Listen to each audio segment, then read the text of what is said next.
Avant de commencer cette session, je voudrais donner la parole, si vous en êtes d'accord, à Monsieur Guérard et à Monsieur Bécouche, qui sont des représentants des saisonniers et qui ont des choses à nous dire, tout particulièrement à nous qui sommes des élus de station. Voilà, Monsieur Guérard et Monsieur Bécouche, vous mettez sur le côté, là, à côté de Madame, et puis vous prenez un micro. Voilà.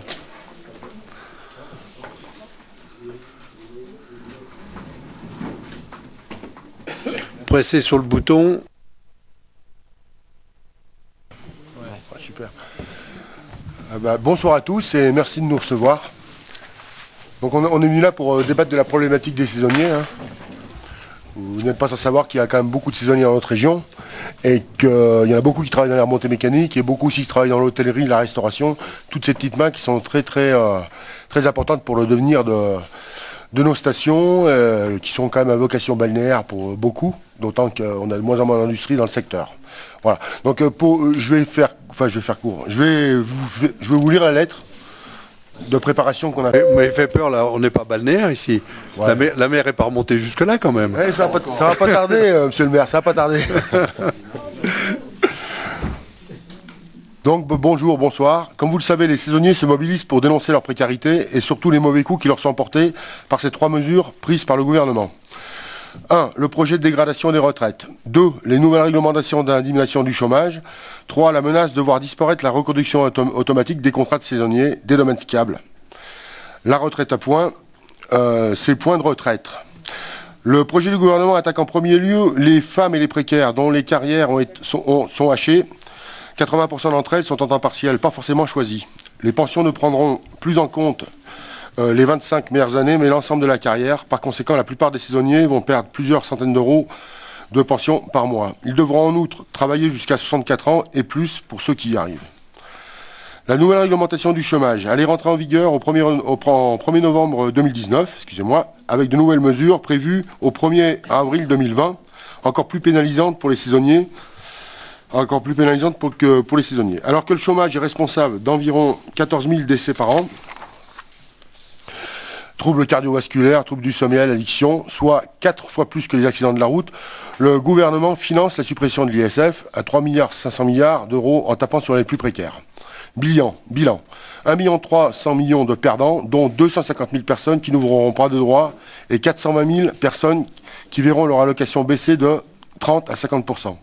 Les premiers perdants sont les précaires, les plus souvent les jeunes qui enchaînent des petits boulots et périodes de chômage. Les familles monoparentales également. 6 mois sur les 2 dernières années seront nécessaires pour ouvrir ces droits, alors que sur l'ancienne réforme, c'était 4 sur 28 qui suffisaient. Il faudra donc plus de 6 mois de contrat pour recharger ces droits, 1 mois suffisait auparavant. Au 1er avril 2020, changement de mode de calcul, donc baisse des allocations pour tous les chômeurs. Les allocations ne seront plus calculées uniquement en prenant le compte des périodes travaillées, mais également celles sans activité et donc sans revenus. C'est mathématique, si on fait une moyenne entre ces périodes ayant permis le versement d'un salaire et celles sans revenus, le total baisse nécessairement. Avant même la réforme de l'assurance chômage, 1 600 000 personnes ne s'inscrivaient pas à Pôle emploi, et sur les 6 millions inscrits, seuls 42% étaient indemnisés en 2018. Avec la réforme d'avril, la moitié de ces derniers perdront tout partie de leurs droits. Exemple, un bisaisonnier, comme on a quand même beaucoup ici, perdra entre 40% et 50% de son indemnité, s'il ne trouve rien entre les 2 saisons. Oui, parce qu'il faut quand même savoir que c'est quand même compliqué de traverser la rue et trouver du boulot derrière, même en changeant de vallée. Hein. Un saisonnier qui se retrouve sans emploi 2 mois par an perdra environ 20%. Du fait de ces dispositions, beaucoup de saisonniers n'étant plus indemnisés perdront le droit à la portabilité pour la mutuelle qui est liée à l'indemnisation par Pôle emploi. Et donc ne sera plus, et cela aura donc pour conséquence une diminution de nombre de personnes couvertes par une mutuelle, donc des répercussions sur la santé des saisonniers. Et là, la question se pose vers la fin de reconduction automatique des contrats. Après son saccage du Code du travail, Macron s'attaque aux nouvelles conventions collectives alors que sur 600 branches professionnelles, 400 ont été supprimées. La branche des domaines sciables, la 200e, va subir le même sort. Nous risquons donc d'être absorbés par une branche moins protectrice et même perdre des avantages liés à notre convention collective, comme notamment le droit à la reconduction automatique des contrats saisonniers, comme nous l'avons obtenu en luttant beaucoup. Grâce à cette reconduction, nos emplois sont sécurisés et c'est également la garantie pour nos employeurs de conserver une main-d'œuvre compétente, qualifiée pour des métiers devenus de plus en plus techniques, avec pour conséquence une meilleure qualité de service offerte à nos clients, car pour une qualité d'accueil dans le tourisme, il faut une qualité sociale. Comme vous pouvez l'imaginer, les conséquences cumulées de ces mesures vont être dramatiques pour une population saisonnière dans nos massifs et vont soit amener les saisonniers qui le peuvent à s'orienter vers d'autres métiers, ce qui pourra les obliger à déménager, soit les appauvrir, eux qui avaient déjà de gros soucis financiers en intersaison. La mobilisation lancée en partie par la CGT et FO s'amplifie. Des dizaines de stations de tous les massifs ont déposé des préavis de grève à durée limitée. Organiser des réunions publiques et des actions ont eu lieu sur l'ensemble des territoires nationaux. Ces actions ont pris la forme d'arrêts de travail, de rassemblements dans les stations ou sur les routes menant aux stations avec distribution d'informations aux vacanciers. Voilà. Alors là, pardon. En Savoie, nous nous sommes retrouvés 250 saisonniers des stations de Tarentaise samedi dernier, le 15 février, au rond-point de l'entrée de Moutier, où nous avons distribué des tracts, etc. Bon, ça, je ne vais pas vous le détailler. Par contre, pour ce qui nous concerne, c'est dans les Hautes-Alpes, à Serre-Chevalier, 200 saisonniers en grève sur 2 heures et 30 d'entre eux en grève pour la journée. À Montgenèvre, 80% du personnel en grève ce jour-là, malgré la pression exercée sur le personnel, obligeant la direction à faire des forfaits gratuits et faire tourner 5 appareils avec leurs permanents et cadres qui ne se sentent pas concernés par le problème de leurs salariés. À Varcy et Risoul, 75% du personnel en grève pour la journée, mais aussi les Ors et Orsières-Merlette. Tous ont manifesté devant leur entreprise et dans leur commune. Vers 11h du matin, nous avons tous convergé vers la permanence de monsieur notre député Joël Giraud pour l'interpeller sur la problématique de ces réformes. Plus de 200 personnes se trouvaient devant sa permanence. Par la suite, nous nous sommes trouvés sur le rond-point de Chamandrin pour les uns et sur le rond-point des Ors pour les autres. Suite à ces manifestations, une délégation CGT-FO a été reçue par Joël Giraud, ça c'était samedi dernier, j'en faisais partie. Je tiens à ajouter que parmi tous ces saisonniers, beaucoup ne sont pas organisés, ne connaissent pas la réglementation des différentes branches, notamment dans le secteur de l'hôtellerie, la restauration, branches dans lesquelles les saisons sont de plus en plus courtes et où le terme de saisonnier n'existe que pour que les employeurs ne s'exonèrent de la prime de précarité des 10% des salaires bruts. Toute cette manœuvre est en corvée à bas merci, non-paiement des heures supplémentaires et où la reconduction votée dans le cadre de la loi travail n'est pas appliquée. L'éloignement des prud'hommes ne facilitant pas le respect de la réglementation, vous en conviendrez. Vous trouverez donc 6 juin une motion de soutien votée par le conseil municipal de Guillestre que j'ai fait passer à M. From, maire de Briançon. Ensuite, je voulais juste vous alerter sur le CICE. Vous savez que le CICE, c'est une aide qui est donnée aux entreprises. Et j'ai trouvé des chiffres qui sont quand même assez alarmants. À savoir qu'il y a eu quand même en 2019 20 milliards de CICE de distribués. Alors au niveau de la répartition, c'est 86% pour les petites entreprises, 13% pour les PME, moins de 1% pour les entreprises de plus de 250 salariés, 0,02% pour les plus de 5000 salariés. Jusque-là, tout va bien. Toutefois, si on s'intéresse à la masse financière, on s'aperçoit que les plus grosses entreprises ont capté plus de la moitié du CICE, et pas forcément pour régénérer l'emploi ou pour faire fonctionner le capital travail, mais souvent pour faire marcher les marchés d'investissement. Voilà, messieurs, dames, je vous remercie de m'avoir entendu. Bien, écoutez, merci. La motion dont vous avez parlé, je vais la faire circuler, je la présenterai aux élus tout à l'heure qui me diront s'ils sont prêts à la signer ou pas, et puis on vous tiendra au courant. Voilà. C'est surtout ça qui nous intéresse en fait, nous. Savoir les élus qui sont prêts à la signer et ceux qui ne le sont pas. On est surtout là pour ça, enfin moi en tout cas, je suis surtout là pour ça. Je pense que le problème des retraites, du chômage, tout ça, vous êtes au courant de... on va rien vous apprendre là-dessus. Bien sûr, bien sûr. Si, on a beaucoup de choses à apprendre parce que moi, je me suis un peu renseigné quand même sur un certain nombre de choses.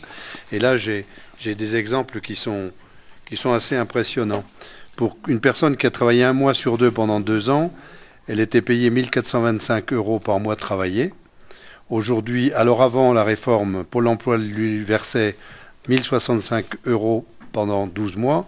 Aujourd'hui, après la réforme, c'est 705 € par mois pendant 24 mois. Oui. Voilà. Ils appellent ça des incitations au retour à l'emploi. Et Pénicaud nous appelle les monosaisonniers, parce que pour elle, on travaille que l'hiver et après on est au chômage toute l'année. Sauf donc, que moi, dans mon entourage, moi, je ne connais pas une seule personne qui fonctionne comme ça. En général, Pôle emploi, on en a besoin pour le mois de mai, le mois de juin jusqu'à mi-juin, et après pour octobre-novembre. Juillet, août, en général, on bosse, quoi. On ne part pas au soleil avec des allocations de Pôle emploi, quoi. Enfin, on se rend compte qu'ils sont à milieu des réalités de terrain, surtout ici, en province en général et dans nos montagnes en particulier. Et donc, nous, on essaie de leur faire comprendre la réalité des choses, mais c'est pas facile. Donc, cette motion-là, c'est pas seulement dans la région qu'elle est distribuée, c'est au niveau national aussi, hein, en Savoie, un peu de partout, dans les Pyrénées, dans le Jura, dans les Vosges, un peu de partout. Et donc, sur presque une soixantaine de stations, donc une soixantaine, on peut dire, de communes et de maires concernés par ce problème, donc ils seront soumis à signature ou pas, quoi. Très bien. La balle est dans votre camp. Ce qu'il faut dire aussi, c'est que le risque dans nos vallées profondes, c'est de voir une désertification, parce que si les saisonniers ne peuvent plus y vivre, eh bien, effectivement, on aura des problèmes, nous, pour faire vivre nos stations. Donc il y a à la fois votre problématique financière et salariale, et puis il y a la problématique de l'aménagement du territoire, de la présence sur le terrain de gens comme vous qui vivez quasiment en permanence là, même si vous avez des intervalles de chômage ou de périodes où vous ne travaillez pas. Alors selon les études d'impact, moi j'en ai fait une rien que sur Montgenèvre, on est 169 salariés, il y a 30 permanents. Donc tout le reste c'est les saisonniers. On va avoir à peu près une douzaine de femmes, puisque les principales concernées en fait au départ, au 1er avril, c'est quand même les femmes qui ont moins l'opportunité de trouver du travail, c'est quand même beaucoup moins facile pour elles. Je veux dire, alors qu'un personnel masculin, lui, peut trouver du travail chez Alamano, chez Olive, où j'en passe, enfin faire des besognes un peu assez étendue, une femme, elle va avoir quand même beaucoup plus de problèmes pour trouver du travail. Elle va être impactée 3 voire 4 fois. Elle va être impactée déjà d'une parce qu'elle n'a pas de travail, et donc pour elle, socialement parlant, c'est quand même compliqué. La deuxième chose, c'est que quand elle va arriver à cette réforme, elle ne sera pas indemnisée puisqu'elle n'aura pas pu cumuler suffisamment de temps pour pouvoir prétendre à une pension. La troisième, c'est que forcément, vu que les 3/4 de ces femmes, non seulement elles ont moins de travail, mais en plus, elles ont des temps partiels qui ne sont pas forcément choisis. Donc du coup, comme tout est calculé par rapport à la manne financière représentée par l'ensemble des périodes travaillées concernées, ça va poser forcément un souci au niveau de l'indemnisation. La quatrième, c'est qu'à la retraite, forcément, tout ça, ça va se juxtaposer, et l'âge pivot pour elle sera de combien? 70, 72, 75 ans. Et après cette retraite, pendant cette retraite, en plus, elle va être impactée au niveau de la pension de réversion. Hein, qu'elle ne pourra plus prétendre à partir de 55 ans, mais qu'à partir de 62 ans, selon certaines conditions. Donc si vous voulez, il y a quand même un moment, il faut se poser les bonnes questions, je pense, où on est dans un pays ultra-capitaliste qui ne voit que ces choses par le fric, où on se dit, on est en France, hein, et puis on essaye de faire des choses à vocation quand même sociale, sans pour autant oublier l'aspect économique, mais il faut quand même que tout s'entrecolle. Voilà. Tout à fait. Madame Forgeau, vous vouliez prendre la parole. Merci, Monsieur le Président. Moi, on partage vos difficultés parce que vous êtes des salariés et nous, on est souvent des employeurs. Je peux vous parler de la commune du Monétier cet hiver. On a cherché des salariés pour 4 mois. On a eu une demande dans chaque poste. Des gens qui venaient de l'extérieur, inadaptés, qui au bout d'un mois nous ont dit le travail est trop difficile. Donc aujourd'hui, on a des postes non pourvus. Tout ça parce que on est une collectivité et que les salaires ne sont pas ceux de la CDA, j'entends bien. Voilà. Donc on a aussi des difficultés. On vous croit. On a aussi des difficultés parce qu'on a un établissement qui s'appelle Les Grands Bains. Alors l'hiver, on a 500 demandes et l'été, on a des postes non pourvus. Donc c'est compliqué pour nous aussi. Je pense que cette réforme, elle est nécessaire parce qu'aujourd'hui, on est dans un cas de figure compliqué, mais elle n'est pas adaptée à ce que vous voulez et ce que les employeurs veulent. Et à la réalité de terrain, surtout. Exactement. Donc ce qu'il faut, c'est ne pas la rejeter, mais faire en sorte qu'on comprenne quelles sont vos difficultés et nos difficultés. Mais si voilà. On la comprend, on la rejette, quoi. Ouais. C'est automatique. Automatique. Après, sans vous mettre la pression. Non, il n'y a pas la pression. Non, mais on n'est pas à l'Assemblée, malheureusement, on ne peut pas changer le texte. Par contre, on peut on peut s'informer, et puis la motion, on va la faire circuler, et les élus qui éventuellement la signeront, et on vous le dira, puis ceux qui ne la signent pas, ils s'abstiendront. C'est surtout ça qui nous intéresse. Ce que j'avais commencé à dire, sans vous mettre la pression, voilà, on aimerait bien que vous la signiez ou pas. Oui. Nous, après, on fera ce qu'on a à faire avec les signatures ou les non-signatures. Hein, voilà. Non, pas de chantage, pas de chantage. Non, c'est pas du chantage. Non, je voulais... Non, monsieur Bécouche, ne mettez pas le sujet sur le... C'est pas du chantage, mais je mets plutôt carte sur table. C'est pas du chantage, c'en est quand même. Je mets carte sur table, je suis sympathisant, mais avec un propos comme ça me fait réfléchir. Alors maintenant, le conseil communautaire doit commencer. Moi, j'ai aussi des obligations, il faudrait qu'on le commence, s'il vous plaît. Moi, j'ai commencé pour dire, c'est pas pour mettre la pression, mais je préfère mettre carte sur table avec vous. Oui, monsieur Bécouche, on a entendu.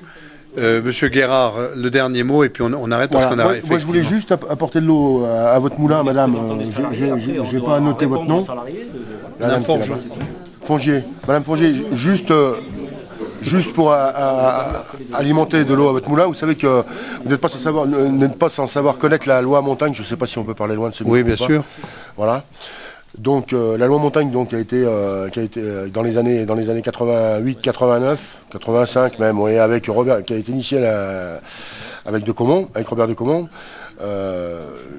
qui avait émis l'idée donc de faire des groupements d'employeurs, d'accord. Le seul problème, si vous voulez, c'est que ces groupements d'employeurs, ils pourraient être faits. Le seul barrage qui l'empêche d'être fait, c'est une histoire de réglementation. Puisque il faudrait faire des groupements d'employeurs et faire en sorte que ces gens qui participent à ces groupements d'employeurs ne fassent partie que d'une seule même... de la même branche. De la même branche. Voilà. Et c'est là où il faudrait, à mon sens, changer la donne et autoriser à faire des groupements d'employeurs, mais à ce que chaque salaire dépende de la branche dans laquelle le groupement d'employeurs va récupérer ses salariés. Vous voyez ? Puisqu'on n'a pas les mêmes niveaux de salaire. Non, mais les groupements d'employeurs, c'est effectivement une bonne chose. Il s'avère quand même qu'à l'usage, c'est pas aussi simple et que autant ça avait démarré sur les chapeaux de roue, autant aujourd'hui, il y en a de moins en moins, pour tout un tas de raisons. Voilà, écoutez, je vous remercie d'être venu, et puis bon courage. On peut rester là ou... Vous pouvez rester, bien sûr. Merci beaucoup. Mais dans le public, bien sûr.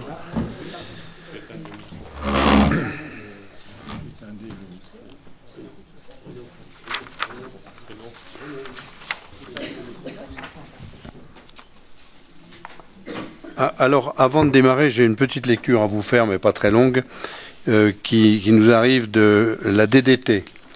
Je pense que c'est quand même intéressant. La charge entrante, alors ça parle de la CERC, bien entendu, et on remarque que la charge entrante dans les paramètres azotés est supérieure à la capacité nominale de la station. Ce phénomène n'est pas nouveau. Les résultats pour l'azote ne sont pas pris en compte pour le calcul de la conformité pour ce bilan. J'attire cependant votre attention sur le fait que de nombreux classements de la station en HCNF seraient l'indication que la station est insuffisamment dimensionnée pour traiter la pollution générée par l'agglomération et qu'elle pourrait alors se voir, entre guillemets, déclarée non conforme en équipement.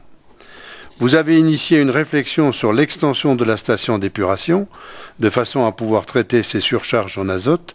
Je ne peux que vous encourager à mener à terme cette réflexion et à engager ces travaux d'extension dans un délai le plus bref possible. Et c'est signé de M. Marc Fiquet, qui est directeur départemental des territoires, qui est chef de service au service eau, environnement, forêt. Donc ce qu'on nous avions dit déjà depuis plusieurs mois et années se confirme aujourd'hui, et là on n'est plus dans l'hypothétique.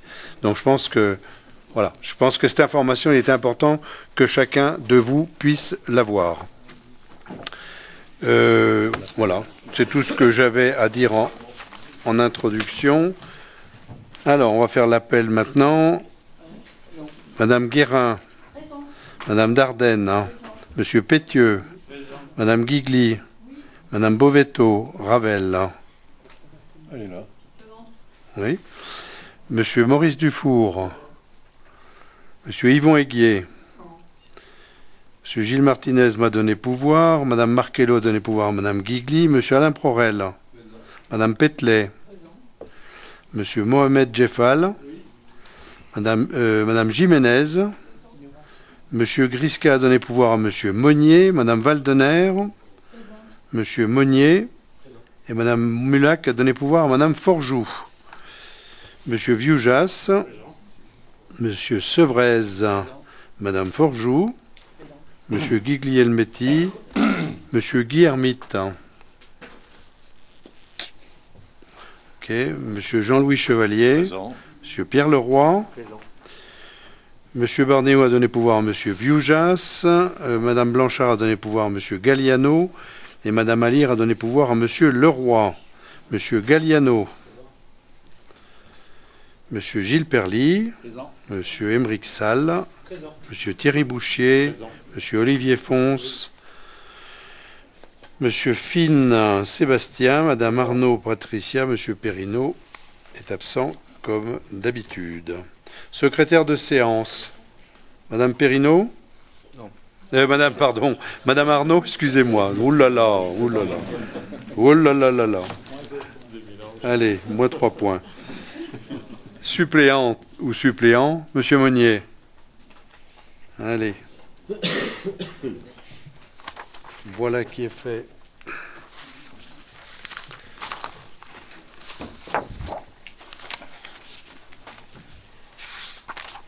Alors. Ça, c'est les annexes.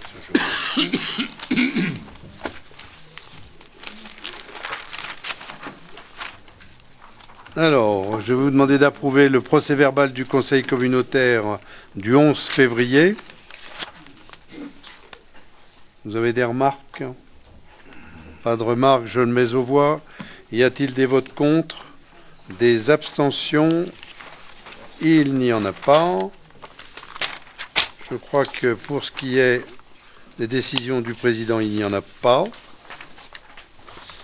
Des décisions du bureau, il n'y en a pas. Et le compte-rendu des arrêtés du président, il n'y en a pas.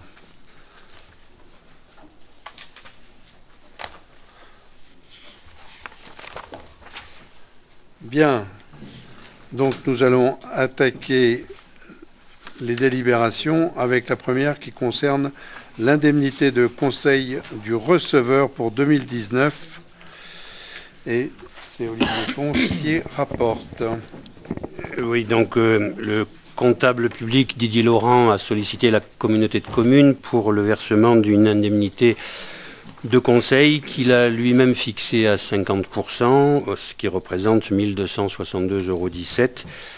Il est à rappeler quand même que cette indemnité de conseil n'a aucune incidence sur le travail du comptable, puisqu'il est rémunéré effectivement pour son travail classique, et qu'il peut bénéficier d'une indemnité dans la mesure où il apporte à la collectivité un conseil sur la façon dont les opérations se déroulent et sur notamment les prospectives et les budgets.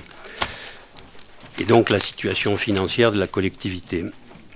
Donc, pour ce qui concerne les communes, ont toute liberté, soit en fonction de leur capacité financière, soit en fonction de l'appréciation du travail fait en conseil, de donner ou de ne pas donner cette indemnité. Et donc, il est demandé au conseil communautaire aujourd'hui de se prononcer sur le paiement ou non de cette indemnité de conseil. Donc, tu nous proposes de voter cette indemnité à hauteur de 1200.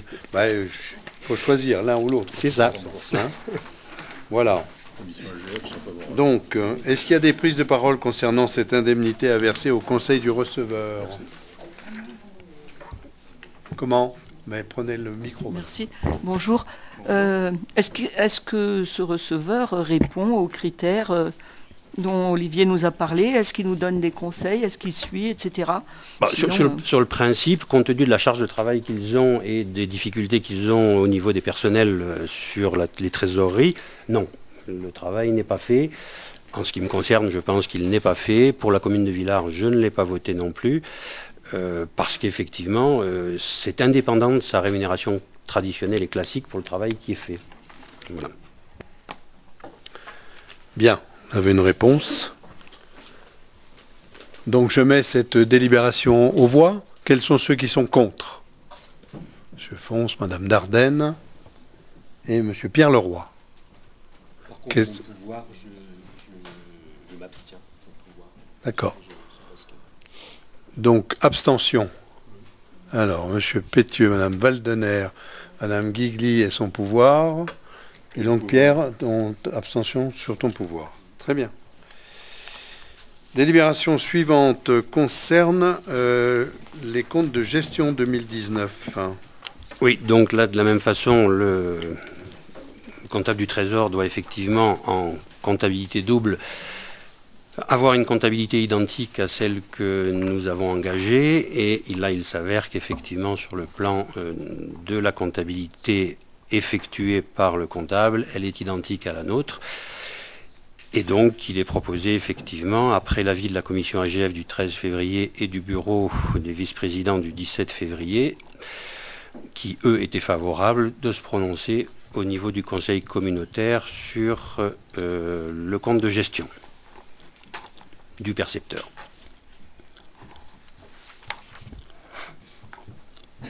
Donc, nous avons à dire que ces comptes de gestion n'appellent ni observation ni réserve. Très bien. Délibération suivante concerne les comptes administratifs, budget général, assainissement. Ben non, dire que les comptes n'appellent ni observation, c'est simplement un constat, je crois. Il n'y a pas de vote? Si, il y a un vote. Ah bon, pardon. Il y a un vote. Alors donc, est-ce qu'il y a des oppositions sur ces comptes de gestion qui n'appellent ni observation ni réserve? Y a-t-il des votes contre? Des abstentions? Il n'y en a pas. Donc, Olivier, tu continues. Donc, après le compte administratif, bon, je pense que tous les chiffres, tout le monde les connaît parce qu'on les voit depuis un certain nombre de mois maintenant de façon très régulière.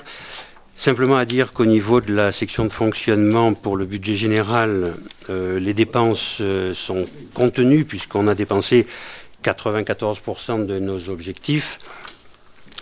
Et qu'en dépenses réalisées, on se situe pour le fonctionnement à 18 408 407 €, alors qu'il était prévu au budget 19 638 000.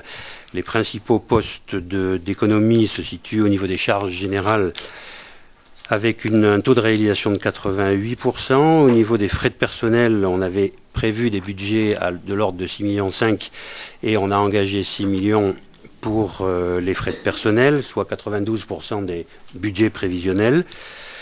Concernant les recettes, elles sont meilleures que celles qui étaient prévues, puisqu'effectivement, on a réalisé 104% de plus de recettes que ce qui était imaginé dans les budgets.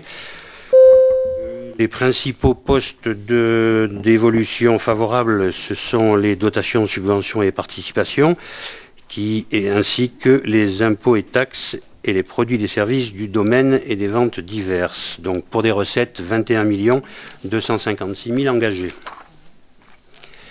Section d'investissement pour les dépenses, on avait prévu 11 633 000.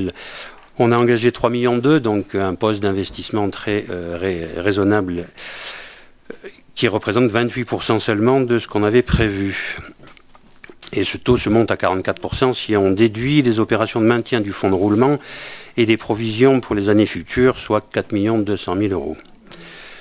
Pour les recettes, de la même façon, à partir du moment où on engage peu d'investissements, les subventions, elles, sont également peu engagées.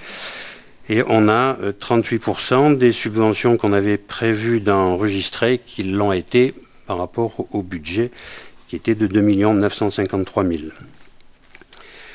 En ce qui concerne la structure de la section de fonctionnement, donc on a vu dépenses de fonctionnement qui s'élèvent à 20 900 000, 18 408 000 de dépenses réelles et 2 500 000 d'opérations d'ordre qui sont également des opérations qui n'affectent pas la trésorerie et qui sont liées aux amortissements. Vous avez dans tous les tableaux qui vous ont été fournis tout le détail, je ne vais peut-être pas y revenir, avec les graphiques qui permettent d'apprécier les évolutions. Les charges à caractère général, donc 4,3 millions, ce sont toutes les charges liées au fonctionnement des services, les achats de fluides, de prestations, de locations, etc. Ce chapitre représente 20% de la section de fonctionnement totale et les évolutions de charges à caractère général entre 2018 et 2019 sont de plus 133 000, soit 3,17%. Principale hausse, 120 000 € pour le service de gestion et valorisation des déchets provenant essentiellement du coût des prestations de services des marchés Veolia et 13 000 € de communication avec la parution de 2 CCB Info en 2010 et en 2019, aucune parution en 2018. Pour ce qui concerne les charges de personnel, donc on l'a vu effectivement, c'est moins 7 500 € d'engagés entre 2018 et 2019, donc des charges de personnel contenues. L'évolution des emplois au 31 décembre 2017, c'était un total de 158 personnels, pour 2018 154 et 2019 151. Il est évident que c'est une situation qui ne peut pas perdurer compte tenu notamment de toutes les nouvelles obligations en matière de compétences à prendre par la communauté de communes et du fait qu'un certain nombre de services sont contraints aujourd'hui par cette situation. Mais les efforts ont été faits et le service a été rendu. Les charges de gestion courante, 2 728 000, c'est un poste qui retrace les versements qui sont effectués aux associations, aux services département incendie et de secours, aux indemnités des élus et aux admissions en non-valeur. C'est un poste qui a progressé de 323 000. Cette hausse est justifiée par 150 000 € d'affectation en non-valeur qui constitue la conclusion de l'affaire de la société Grand Briançonnet Patrimoine dans le cadre de l'opération de réhabilitation de l'immobilier de loisirs.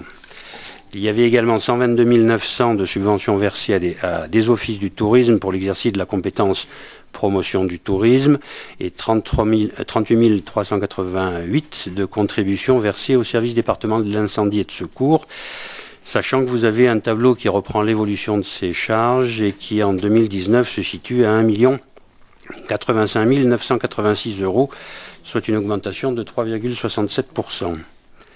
Les charges financières, elles, sont relatives au remboursement des emprunts. On constate qu'elles sont en diminution dans la mesure où on n'a pas effectué de nouveaux emprunts. Le mode de fonctionnement dégressif fait que les intérêts diminuent et que la part de capital augmente dans le cadre de ces remboursements. Bon, les charges exceptionnelles, 24 000. Atténuation de produits, 4 970 000. C'est un chapitre qui retrace les dépenses liées aux attributions de compensation reversées aux communes dans le cadre de ces obligations et ainsi qu'au Fonds national de garantie individuelle des ressources qui est fixé par la loi et qui permet une redistribution entre les EPCI pauvres et plus riches.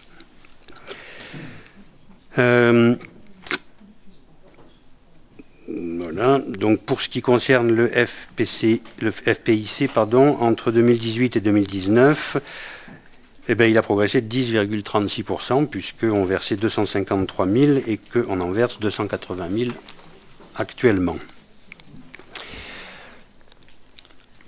Pour ce qui concerne le redressement des finances publiques, la CCB par rapport à 2018, on constate une certaine stabilité. Pour les recettes de fonctionnement, les recettes s'élèvent à 21 809 000 en 2019, avec 21 millions de recettes réelles et 552 000 de recettes d'ordre qui n'affectent pas la trésorerie et qui sont liées aux amortissements notamment.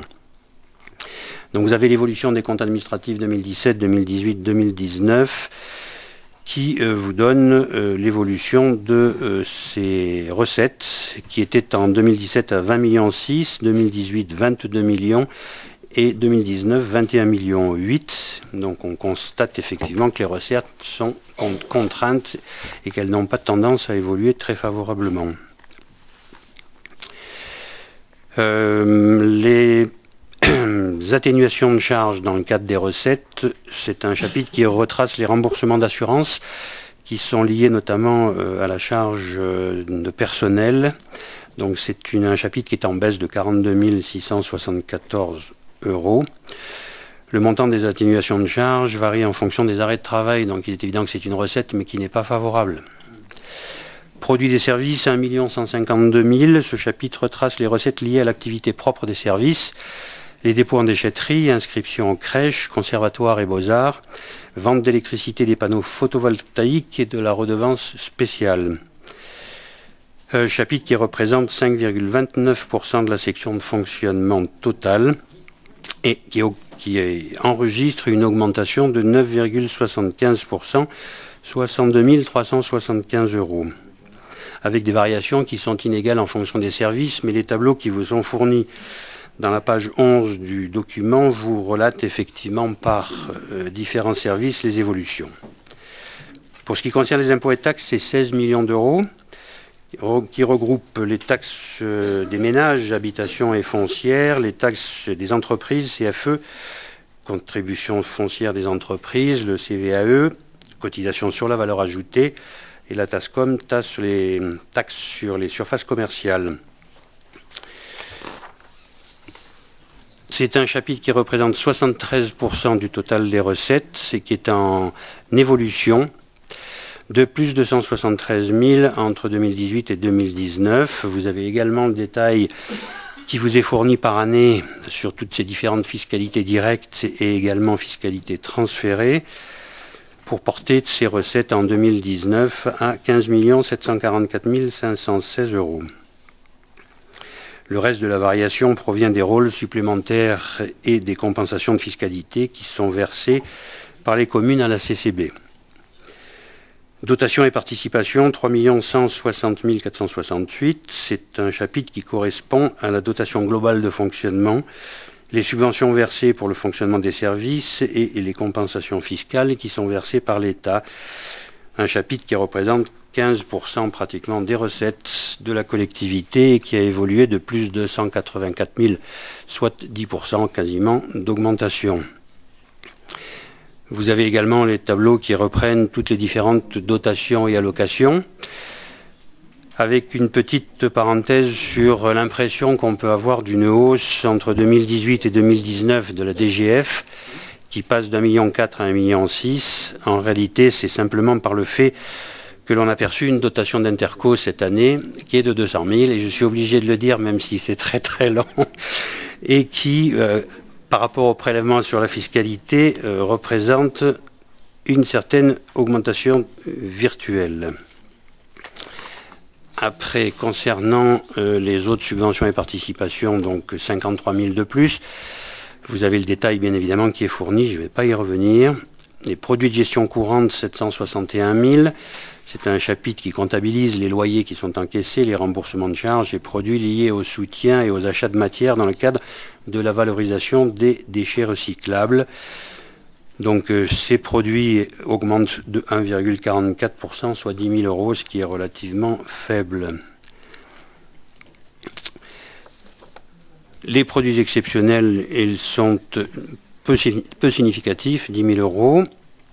Structure de la section d'investissement, si vous voulez bien maintenant. Donc les dépenses d'investissement sont de 3 816 000 en 2019, 3 200 000 de dépenses réelles et 500 d'opérations d'ordre. Et vous avez les tableaux d'investissement qui vous sont présentés sur le compte administratif 2017, 2018 et 2019. Les évolutions également des dépenses d'investissement et surtout les remboursements d'emprunts qui sont, eux, en hausse de 16 000 pour le même phénomène que les intérêts, c'est-à-dire que les remboursements de capital sont plus importants d'année en année, bien sûr. Dépenses d'équipement, 2 408 000 pour l'année 2019 et qui correspondent au chapitre des immobilisations incorporelles, études corporelles, acquisitions et en cours pour les travaux. De la même façon, les chiffres vous sont donnés en comparaison d'années de 2012 à 2019.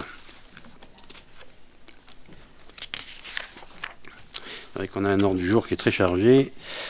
Subvention d'équipement, 154 000 versées aux communes. Donc on a le détail. Lagrave, 3 960, Névache, 960, Villars d'Arène, 99 940, Villars-Saint-Pancrace, 9 780 et Val-des-Prés, 1770. et pour 38 407 d'une subvention d'équipement en direction du syndicat mixte intercommunal de l'abattoir Guil-Durance et de l'association de développement artistique et culturel de la CCB. Les recettes d'investissement sont des recettes qui s'élèvent à 3 651 000 en 2019, avec 1 100 000 de recettes réelles et 2 500 000 d'amortissement notamment. Donc les recettes, c'est effectivement les subventions qui sont obtenues en fonction des investissements réalisés, avec certains décalages dans le temps. Donc les 400 dotations et fonds divers, 498 950, c'est un chapitre qui enregistre les remboursements du fonds de compensation de TVA liés aux investissements faits, bien évidemment. Les subventions d'investissement liées aux investissements déjà réalisés.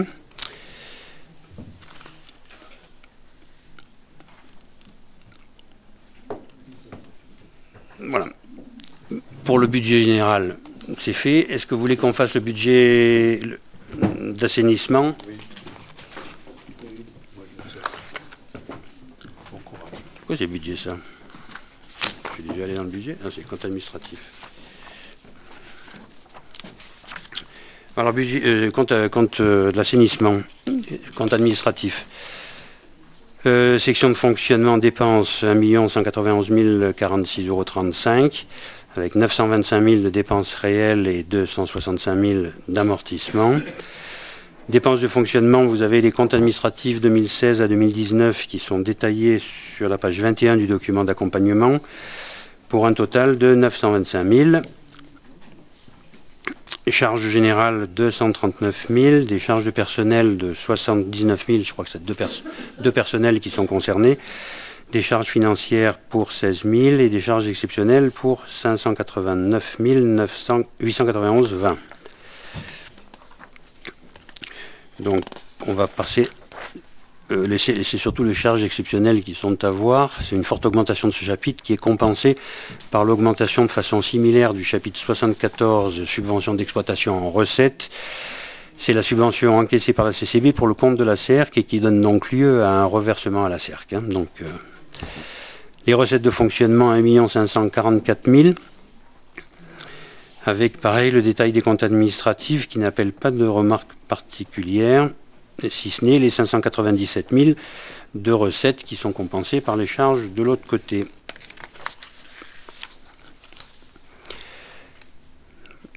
Donc le produit des services 853 128, c'est un chapitre qui retrace les recettes qui sont liées à l'activité propre des services, 55% de la section de fonctionnement totale, qui enregistre une augmentation de 407 864 € entre 2018 et 2019. Alors, comment? C'est la surtaxe versée effectivement par la CERC de 688 000 en 2019. La section d'investissement, les dépenses d'investissement ont été de 217 356,42 €. Opérations d'investissement qui sont récurrentes entre les comptes administratifs 2016 et 2019. Vous avez la répartition sur le territoire des travaux qui sont réalisés par la communauté de communes. C'est les communes de Servières, La Salle-les Alpes, Montgenèvre, Sainte-Puy-Saint-André, Saint-Chaffray, Villard-d'Arène et à niveau des regards. Les recettes d'investissement, donc elles font de TVA pour 6 974, des subventions de l'agence de l'eau pour 12 968 €. Pour les budgets assainissement, concernant les ateliers relais, vous savez que c'est un budget qui devrait être clôturé dans l'année 2020 et qui représente un solde excédentaire de 90 517,63 €. Monsieur le vice-président.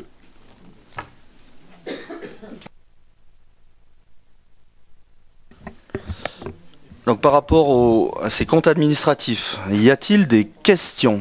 On va partir sur le budget général.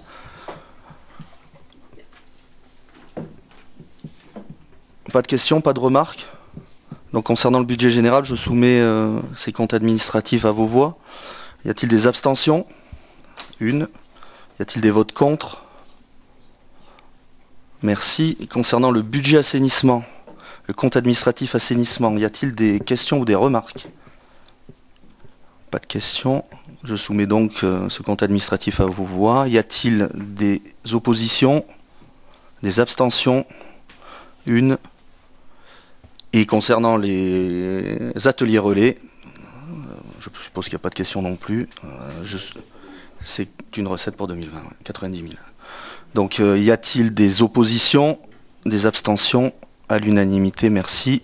On peut demander au président de rejoindre la salle.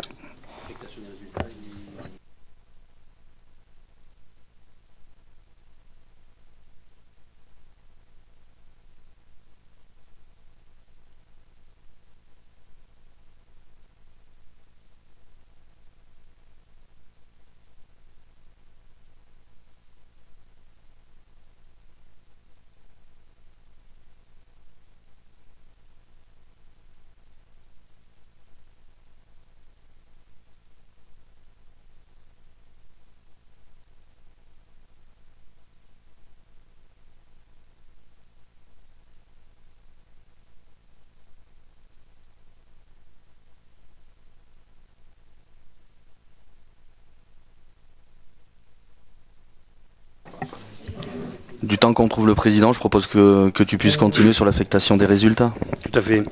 Alors, la délibération concernant l'affectation des résultats, sur le budget général, donc au niveau de la section de fonctionnement, les dépenses de l'exercice étaient de 20 900 000 euros, les recettes de l'exercice 21 800 000, ce qui dégage un résultat de l'exercice excédentaire de 866 478,24 euros.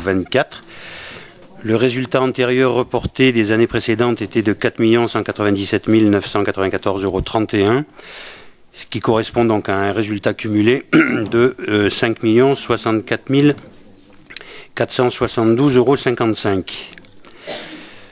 Pour la section d'investissement, les dépenses de l'exercice 3 816 536,89 euros. Les recettes de l'exercice, 3 651 913,79 euros. Donc le résultat de l'exercice en investissement est un déficit de 164 623,11 euros. Les excédents antérieurs reportés étaient excédentaires de 3 699 882,63 euros. Le résultat de la clôture est donc la différence entre le déficit et l'excédent et ressort à 3 535 259,52 euros. Il est resté des choses à réaliser au niveau des investissements des années précédentes, enfin de l'année 2019. En dépenses, 792 795,49 euros. En recettes, 266 572,71 euros. Le solde à réaliser est déficitaire de 526 222,78 euros. Et donc le total de la section est un excédent de 3 9 036,74 euros. Pour le budget d'assainissement, la section de fonctionnement, c'est un résultat qu'on a vu excédentaire pour l'exercice de 353 843,74 euros. Des résultats antérieurs reportés pour 538 600,91 euros. Donc un total excédentaire de la section de 892 444,64 euros. Pour l'investissement, les dépenses de l'exercice par rapport aux recettes font ressortir un résultat excédentaire de 68 433,20 euros. Des résultats antérieurs reportés de la section d'investissement excédentaire de 166 776,44 euros. Donc le résultat de clôture 2019 est excédentaire de 235 209,64 euros. Pour les opérations d'investissement en reste à réaliser, on a donc un déficit pour ces restes à réaliser de 391 888,28 euros. Et donc si on le rapproche des résultats antérieurs de clôture, il reste donc un déficit de cette section de 156 678,64 euros. Pour les ateliers relais, bon, on ne va pas en parler, si ce n'est que on a donc un excédent de 92 819,89 euros antérieur, plus ou moins donc un déficit de 2302,39 euros pour la période 2019. Il reste donc un excédent de 90 517,48 euros. Et pour l'investissement, juste pour le fun, un excédent de 0,15 €. Pour l'affectation des résultats, donc il va falloir se prononcer au niveau du budget général. Le résultat de clôture qu'on a vu tout à l'heure était de 5 064 472,55 €. Pour le fonctionnement, pour l'investissement, le résultat était excédentaire de 3 9 036,74 €. Il s'avère donc que pour le budget général, on n'a pas besoin de couvrir la section de fonctionnement puisqu'on est excédentaire. Et donc on propose de reporter l'intégralité du résultat cumulé de 2019 de 5 064 472,55 €. On fait tout ? Oui. Alors pour l'assainissement, le fonctionnement, le résultat de clôture était excédentaire de 892 444,65 €. L'investissement faisait ressortir un besoin de 156 678,64 € et donc il va falloir utiliser le résultat reporté pour couvrir ce besoin de financement et de ne reporter que la différence qui est de 735 766,01 €. Pour les ateliers relais, donc, on propose d'affecter la totalité du résultat de clôture de 90 517,48 € et ce résultat fera donc l'objet d'une clôture en 2020. Très bien, Olivier, merci. Donc, les résultats, le détail des restes à réaliser seront repris lors du vote des budgets primitifs 2020. Et donc, si vous avez des questions sur ces affectations. S'il n'y en a pas, je mets donc ces affectations aux voix. Quels sont ceux qui sont contre? Qui s'abstiennent? Alors, Mme Baldener, M. Pétieux s'abstiennent. Alors, délibération suivante, constitution d'une provision complémentaire pour le budget assainissement. Oui, dans le cadre du budget assainissement, il est prévu effectivement sur les recommandations faites de provisionner 200 000 € supplémentaires pour l'année 2020. Comme on le fait chaque année. Sur le budget assainissement. Ce qui portera la dotation à 600 000 € en provision pour risque suite au contentieux en cours. Donc le Conseil communautaire est amené à approuver éventuellement l'abondement de 200 000 € supplémentaires en provision liée au contentieux avec la CERC relatif à la non-application de la clause d'ajustement tarifaire numéro 1. Donc on inscrit cette provision complémentaire. Le type de provision retenue est la provision semi-budgétaire, droit commun. Les crédits nécessaires à la constitution de la première partie de cette provision figurent au BP 2020 du budget assainissement et la provision destinée à couvrir la charge probable résultant du litige en cours sera systématiquement réévaluée en fin d'exercice. Voilà. Concernant cette délibération, y a-t-il des interventions? Si on n'a pas, je mets la délibération aux voix. Y a-t-il des votes contre? Des abstentions? Il n'y en a pas. Je vous remercie. Monsieur Fine, subvention aux associations du personnel de la CCB.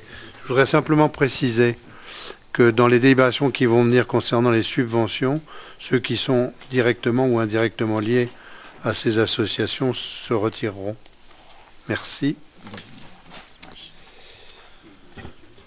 Donc concernant le personnel de la communauté de communes, donc vous avez le projet de délibération. Je vous fais quand même état, rappel des subventions versées au titre de l'année 2018, 2019 et 2020. Donc 10 500 €. Il est proposé que cette subvention soit reconduite pour cette année. Les effectifs de la PCCB en nombre d'adhérents sont assez stables, entre 132 et 135. La commission AGF a donné un avis favorable le 13 février, le bureau le 17.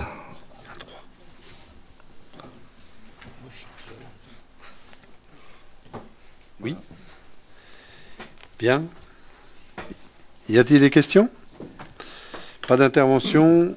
Je mets la délibération en voie. Y a-t-il des votes contre? Des abstentions? Je vous remercie. Délibération suivante. Je sors. Office du tourisme. Alors, il y a 3 personnes qui sortent là. C'est Madame Arnaud, Monsieur Fons et Monsieur Chevalier. Très bien. Et Monsieur Gilles Perly va nous retracer cette délibération. Donc, demande de subvention, l'OTHV 2020.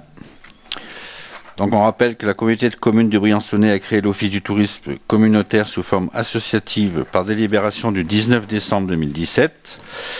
Donc, la communauté de communes du Briançonnais a passé une convention d'objectifs et de moyens avec l'association afin de définir les objectifs et les missions issues de l'article du Code du tourisme que la CCB confie à l'Office du tourisme dont la zone géographique d'intervention recouvre les communes suivantes: Servières, puis Saint-Pierre, puis Saint-André, Villars-Saint-Pancras, La Grave, Villars-d'Arène, Névache et Val-des-Prés.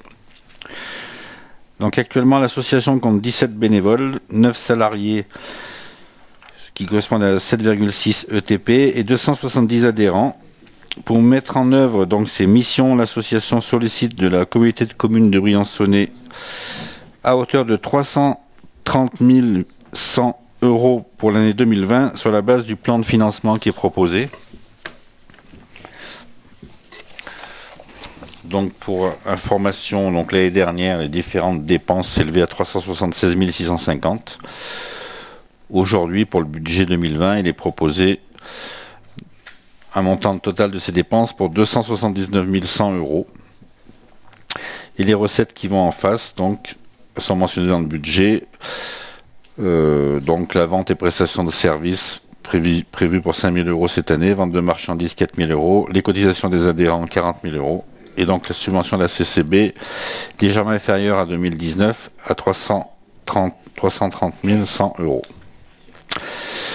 Donc les activités de promotion de cet office de tourisme, donc c'est être présent sur des différents salons.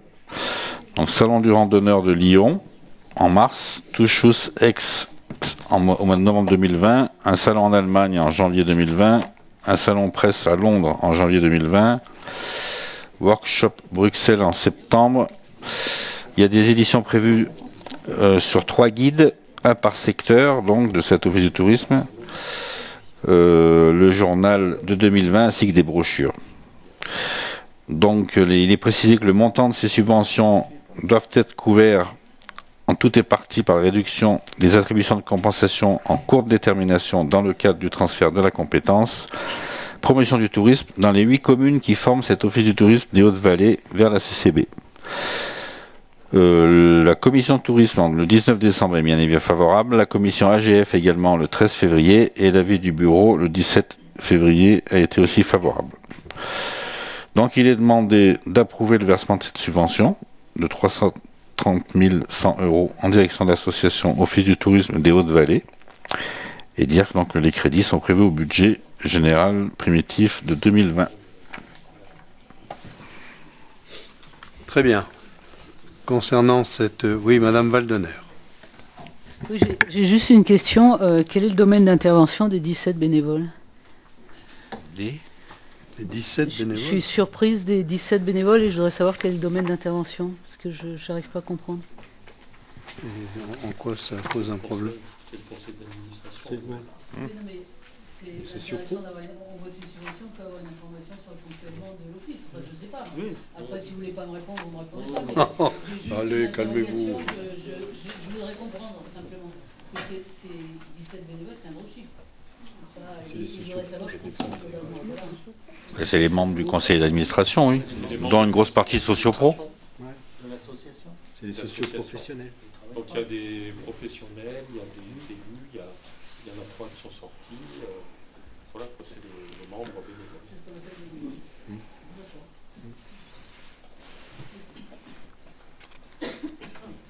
Bien.